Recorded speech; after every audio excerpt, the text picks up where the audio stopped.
शारी अली ने एक दिन बर्गर खरीदा और घर की तरफ रवाना हो गया। तो उम्मी ने जब अली को बर्गर लेकर आते देखा तो उम्मी को गुस्सा आ गया।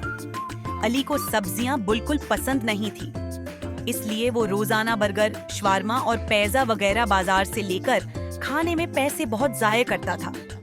आज फिर उम्मी ने जब अली को आलू पालक छोड़कर बाजार से लाकर बर्गर खाते देखा तो सोच में पड़ गई कि किस तरह उसकी ये फजूल खर्ची की आदत को खत्म किया जाए।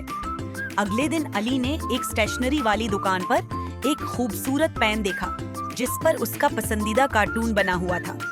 वो पैसे लेने के लिए जल्दी से घर गया और उसने जब अपना बटुआ खोला तो वो बिल्कुल खाली था, क्योंकि वो अपनी सारी पॉकेट मनी रोजाना बाजार से तली हुई और चिकनाई वाली चीजें खाने में खत्म कर चुका था।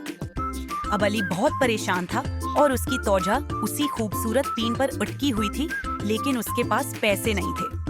तभी उसकी इमी आ गई और अली को परेशान देखकर उससे पूछा कि बेटा इतने उदास क्यों हो। तो अली ने सारी बात बताई। फिर अम्मी ने उसको बहुत प्यार से समझाया कि बेटा हमें हमेशा कफायत शियारी से काम लेना चाहिए और फजूल खर्ची से बचना चाहिए। अब देखो तुम्हें वो पेन लेना है, लेकिन तुमने अपने सारे पैसे सेहत खराब करने वाली चीजें खाने में खर्च कर दिए।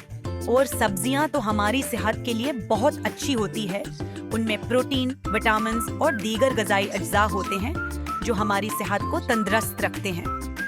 ये सारी बातें सुनकर अली को अफसोस हुआ कि वो इतनी फायदेमंद सब्जियां छोड़कर बाजार से इतनी गंदी अशिया खाने में पैसे जाया करता था। अली ने कहा, उम्मी मैं आपसे वादा करता हूँ कि आइंदा में बाजार से चीजें खाने में पैसे खर्च नहीं करूँगा और कफायत शहारी से काम लूंगा।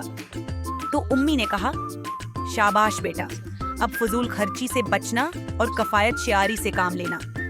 फिर उम्मी ने अली को 500 रुपए का नोट निकाल कर दिया और कहा, जाओ अपना पेन ले आओ। तो अली ने उम्मी से पैसे लिए और खुशी खुशी पेन लेने चला गया। अखलाकी सब, हमेशा कफायत शियारी से काम लेना चाहिए।